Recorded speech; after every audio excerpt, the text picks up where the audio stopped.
Today, I am thrilled to welcome author Tyler Lenz to the show. Tyler is the creator of the Texas Accelerated series, which begins with The Seam and the second book, Beyond the Seam, a thrilling mix of sci-fi, survival, and small-town Texas grit. His work combines action, mystery, and heart, earning praise from readers who say his books are true page-turners. But Tyler's storytelling doesn't stop there. He recently signed a 3-book publishing deal for his new LitRPG series. It's Non-Player Character with Moonquill handling ebook and print, and Podium Publishing producing the audiobook. The first book will launch in 2026, bringing readers into a whole new world where Earth itself has been turned into a game. Tyler's ability to blend fast-paced adventure with deep world building makes his work stand out, and I can't wait to dive into both the Texas Accelerated universe and his upcoming LitRPG series. Tyler, welcome to the podcast. What an introduction. Thank you, Pam. You're welcome. Well, you're pretty amazing. You've got all kinds of stuff going on. I'm trying to. It's been a while, but it's finally starting to happen. I remember. Can I tell everyone how we met? Yeah, please do. So we're at a market where we're both trying to peddle our books, and he's not right next to my booth. He's kind of like over, diagonally.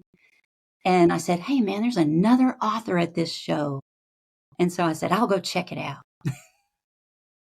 I went over there and we met and talked for a while, and he was just so awesome to talk to. And his books looked incredible.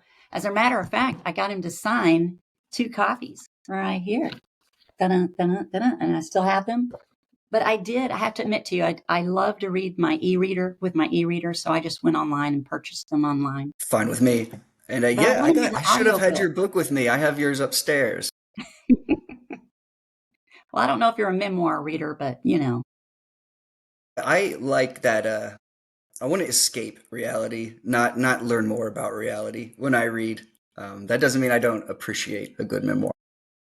I know, and I appreciate that because I have to write. It's like therapy for me, to write about all the stuff. But I could dip into fiction. I don't know. I probably can never do it.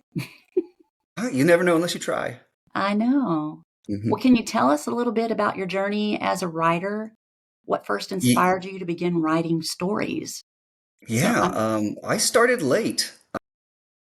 I was probably 30, 31, 32 when I really first actually started trying to write.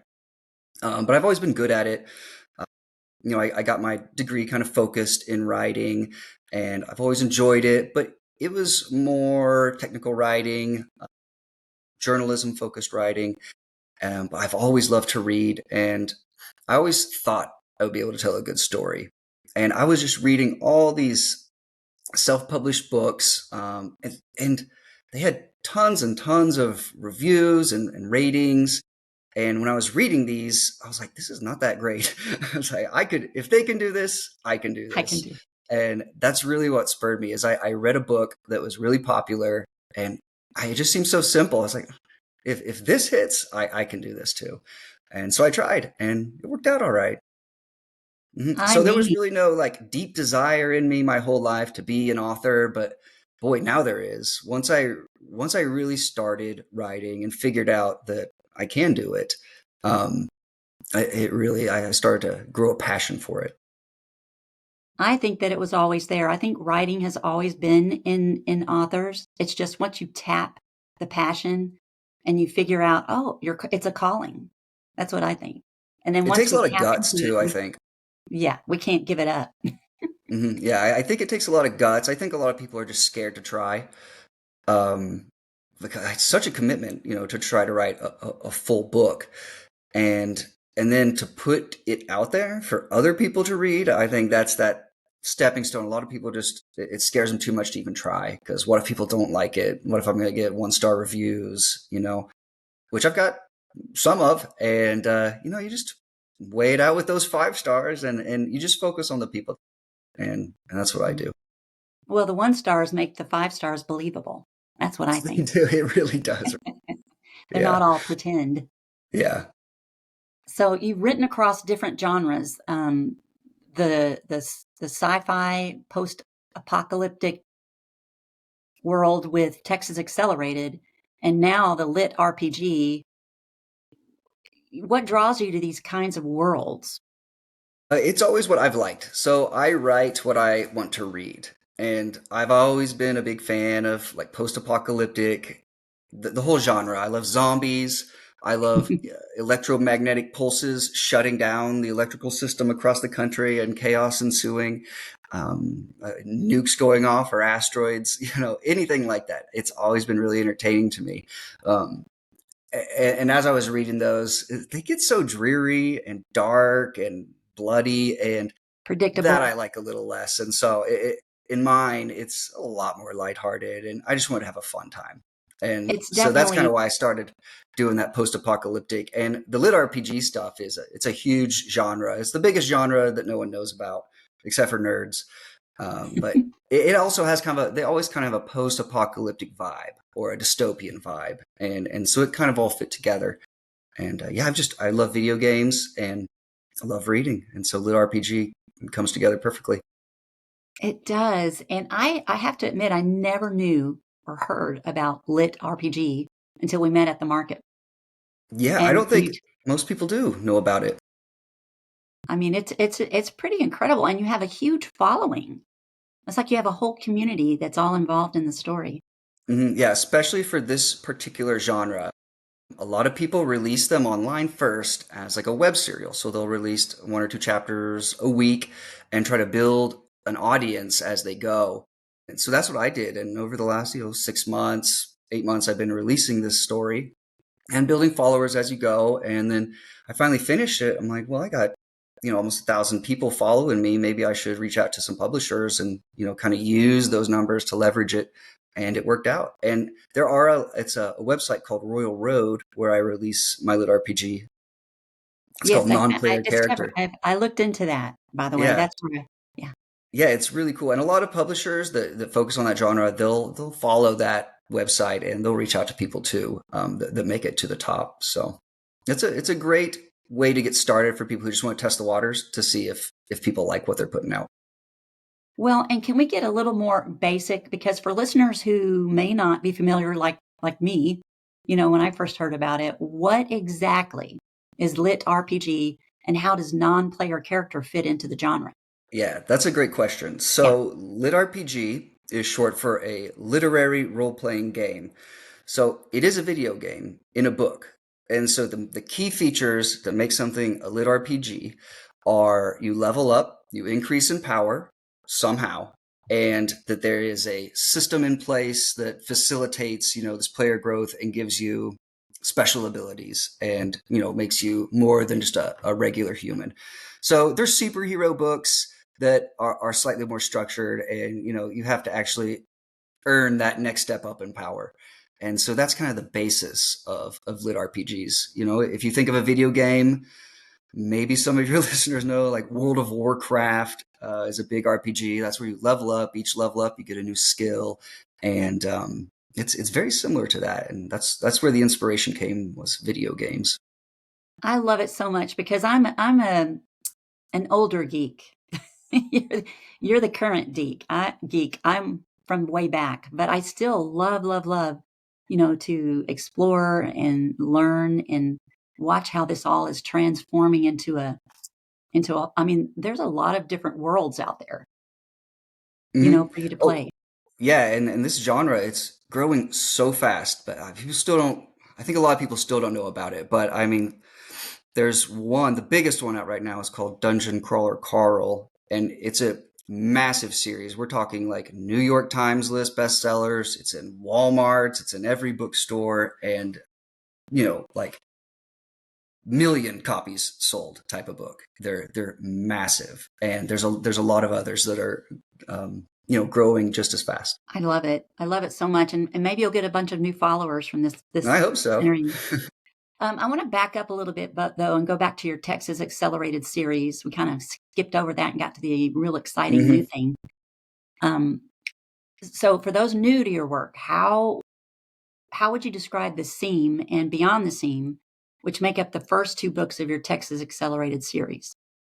Right. They're a fun, almost semi post-apocalyptic romp through Texas. I think the best way to describe it is for those who have read Stephen King's Under the Dome. It is very similar to that, except there's no dome, and instead there are saber-toothed tigers and woolly mammoths, kind of preventing people from exploring outside of their town. So the whole concept was I wanted to put a town in a Pleistocene or kind of like late Ice Age world. I thought that would be fun. And I didn't know how to do it, but I was able to connect some dots around Waxahachie, Texas and Central Texas and this old particle accelerator they were building there back in the 80s and the 90s. And, it was a billion-dollar project. It was going to be the biggest particle accelerator in the world. They dug 30 miles of tunnels deep underground, and then the government cut funding. And so they had to flood those tunnels and just give up, scrap the whole project. But in my series, it was completed in secret and things go sideways. I mean, that's just inviting a story, right? All that. Right. There is one other book I know that utilizes that particle accelerator, but it's a love story, and so mine's completely different. So I can't believe, it's such a great mechanism to launch a story. I was really lucky to have stumbled upon that. Well, why? I mean, are you from Waxahachie or No, I'm not. I knew about it. I actually work for a company that has a presence down in that area of Texas. And when I was kind of looking up information about that area, that's when I discovered it. And so I've had that information locked in the back of my head, and I was just able to kind of piece it together when this idea came forward. Well, I think it's So I'm pretty from cool. Oklahoma, not a Texan. Oh, really? Okay. Yeah. Well, that's interesting. And now, I mean, it's really cool, the whole concept of a small town, and it's suddenly surrounded by the prehistoric animals. That's pretty unique. Yeah. There's not Yeah, another I just story wanted to out send there them to a like that. completely different world and see if they live. And I'm the type of writer that I don't know for sure if everyone's going to live. I'm a right by the seat of your pants guy. I have a good idea of where I want to go, and I'd never really know how I'm going to get there until I start writing. Well, maybe you can take over Game of Thrones for George, because he thinks like that too. He writes like that. I don't know if I could like he'll spend like 2 paragraphs describing a food, and I don't think I can do that. I'm a very practical writer. I get to the point. I'm a plot guy. Plot and dialogue are my strong suits, and less so that literary descriptive nature is not so much in me like it is in George. But Yeah, gosh, I hope he finishes. I do too. Well, Yeah. yeah, I do too. He just needs to have a better diet, so he'll live a little longer. He needs to stop writing all this other stuff and making I all these know. movies and shows. But Yeah, right. hey, makes him happy. Apparently, on you shared with me at the market that you were in the process of recording your first audiobook. And I Yeah. noticed when you announced it, you're like, hey, it's live, go check it out. Now, I haven't done that yet, but are you pleased with the results? Oh yeah, I'm so happy. It's all self-published too. So I didn't do the audio myself, but I'll start at the very beginning. So that Texas Accelerated series is self-published. It's written by me. The covers are made by me. It is edited by me. I am everything, which is probably a bad idea, but hey, it's worked out so far. And for the audiobook, that is something, I funded it myself. Amazon has this program called ACX where you can Mm-hmm. kind of have a potential narrator's audition. And so I just did that. I found someone I really loved. Turned out to be his first audiobook to ever do, but it worked out so great. And yeah, I'm super duper happy with it. It sounds really, really good. Well, everyone listening, go check it out. Go check it Yeah, out. please get the seam on Audible. You'll love it, I promise. And ACX, I noticed I've been doing some research because I only have one book out there. That's, my book From the Piney Woods, but I am looking into doing an audiobook. And I did, I had people had tryouts, I guess, for the part to read for me. And man, there were a lot of people that were giving me examples of their work, but it is an investment. If you Yeah, if, it's if you huge. can do it yourself, it doesn't cost you anything, but it's some Hmm. work. But I have been looking into actually publishing with ACX, but I'm trying to make the decision if I should be exclusive or not. Which one did you pick? Better royalty rates. Like a huge difference or? Well, it would, yeah, with Audible, if you're exclusive, yeah, it'll be probably like 20% more royalty rates coming your way. And that's Wow. the same with the like ebooks and things like that.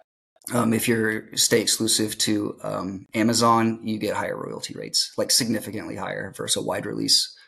Okay. Well, that's very Hmm. interesting. I'm so happy to talk about that with you because it's like I don't know which box to tick, you Yeah, know. yeah, exactly. Yeah, But I've been it's listening a to hard decision to make. yeah, because there's is it not Shopify, but Well, there's Ingram Spark is a really big one, another big publisher, and then there's Spotify, which is doing. Spotify. I That's think what I'm that's what you're thinking thinking about. of. They're doing audiobooks too, but Audible I mean, they're still 60% of the market. Amazon Books is probably the same 60% of the whole market. If it's hard to say if you're going for reach, if you just want more people to see your book, perhaps going a wide release is better. But if you're looking to you know, have those better royalty rates and probably make more money, then I think going just exclusive with Amazon is a good deal because if everyone's getting books from Amazon, it's just kind of how it is now. Hmm. Hmm. Hmm. It's the way to go. It's the way to Yeah. go. I would agree with you. So anyone listening that's considering publishing a book, first of all, there's not. I mean, it's difficult to make a ton of money as an author. Yeah. I wasn't under Yeah. that impression when I was first writing. I thought I'm going to make so much money with this book, Right. Everyone does. but the But reality reality is, slaps them in the face pretty quickly. When right? It's a work. It's yeah. a work of love and passion, mostly Yeah. writing. So you have to Yeah. I really think just. if you want to be successful at writing, you really need to have a lot of content. You need to keep pumping out books. And once you get, 5, 6 books out, then you can start really advertising and actually getting a return on your investment and making money. Because if someone publishes a book, they have one book out, that they'll be lucky to break even on ads. Like that would be good if they're breaking Mhm. even on ads and selling their book. Hmm. Gosh, you're just a whole plethora of information. Also, what was I going to say with that? Oh, I noticed that your style of writing, you really do think about the reader. There's a lot of authors I've noticed that write their story and it's about them. It's all about them. And I think that you will be far more successful if you consider your readers, and what they're looking for. And I can Yeah, you have definitely, to write to your audience. yeah. Um, And I think my writing is very easy to consume. And Hmm. I think that's why it's done pretty well is, anyone can sit there and enjoy it. And some of these literary works are a little too flowery. The prose is, and it can be kind of hard to follow sometimes and no one wants to read something. I think this is just me personally, I guess. I don't want to read something and feel really stupid because be like, wow, this person is such a genius. Like, look how beautiful their writing is. And I do appreciate it. But sometimes I read for fun. And that's what I wanted to give my audience is just a fun time. That's it. Well, I think I have one more author question. So let me get this right. You've partnered with Moonquill Hmm. for the ebook and the print, right? And Podium Publishing for the audiobook. So Right. what's that experience been like compared to self-publishing? That you Well, self-published with Texas Accelerated, right? yeah, yeah. I think because I've self-published these first 2 books, that's the main reason why I sought out a publisher because I know how brutal editing is.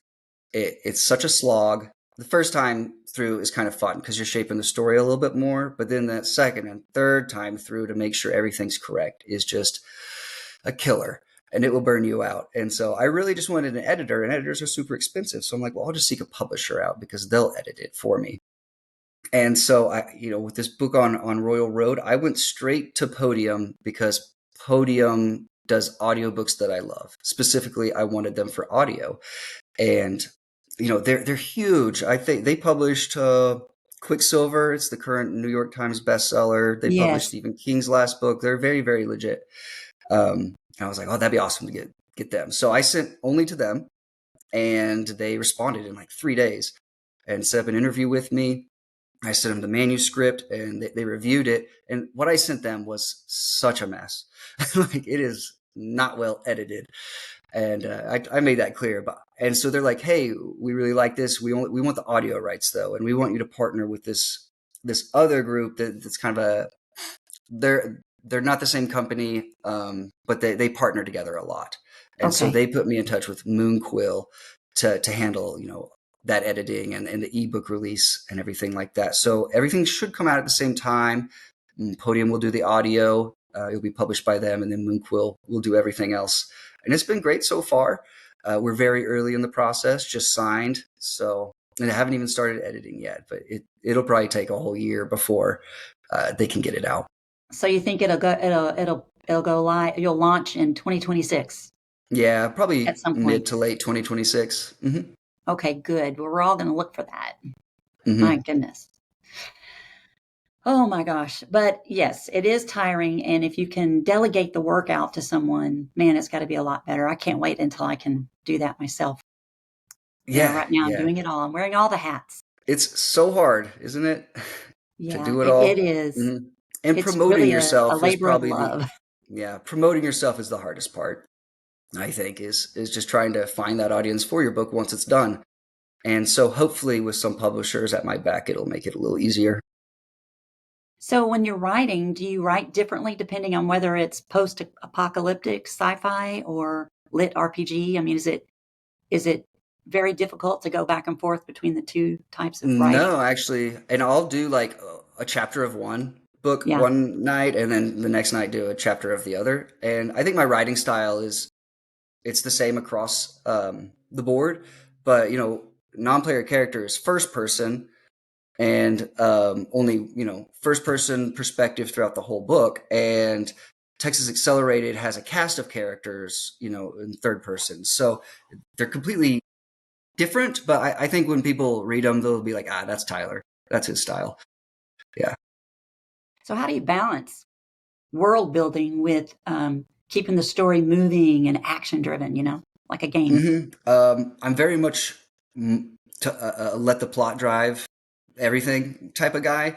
With Texas Accelerated, Waxahachie already exists, so it's pretty easy to take that template and just build on it. Although I did introduce them to a new world, and am introducing fun things in that world for them to explore.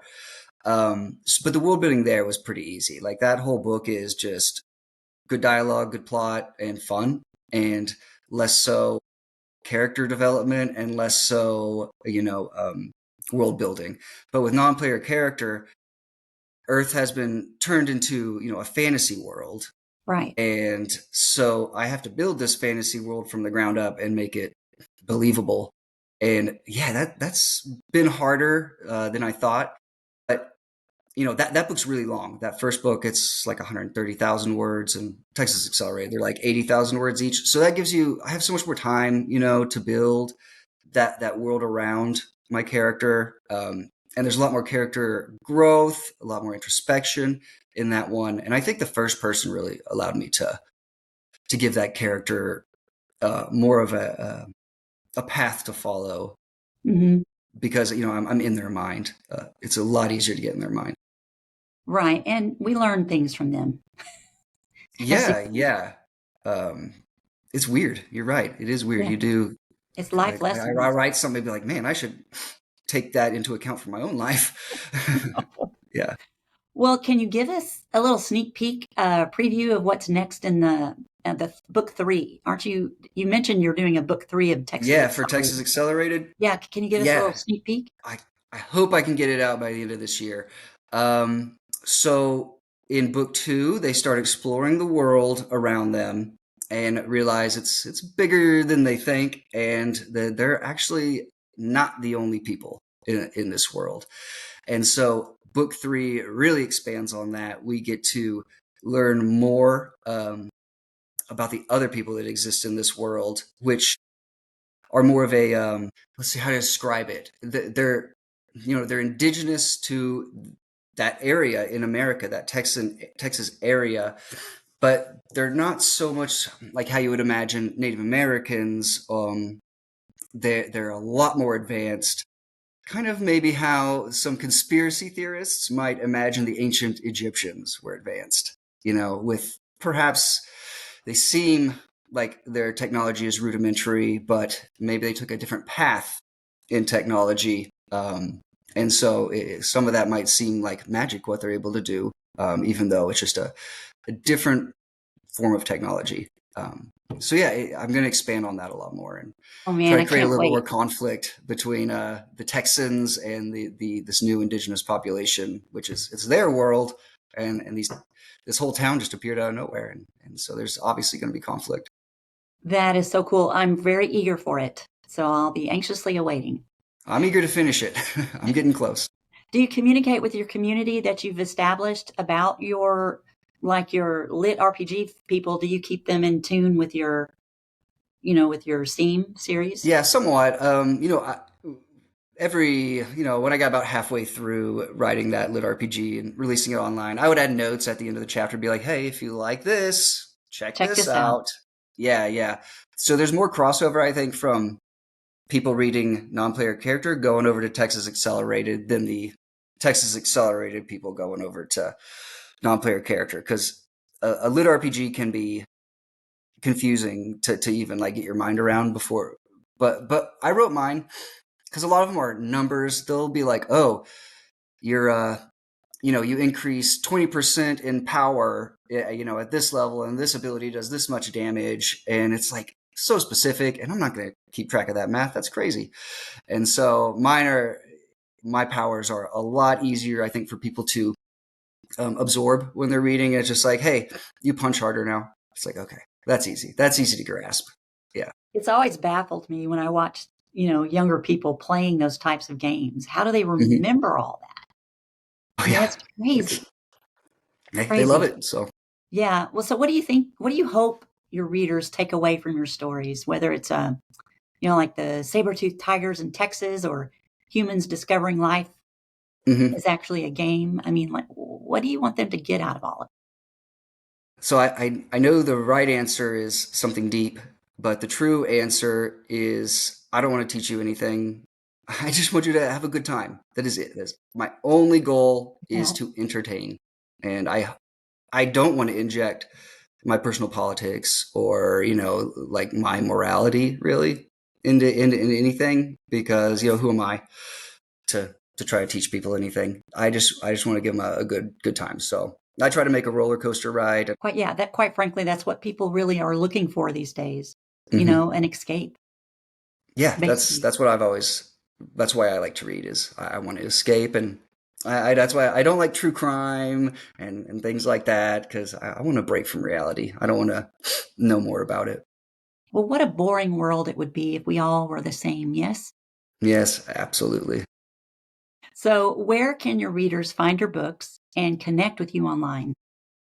Right. So Texas Accelerated, both the Seam and Beyond the Seam are available on Amazon, and the Seam book one is on Audible, with book two hopefully maybe later this year coming out on Audible.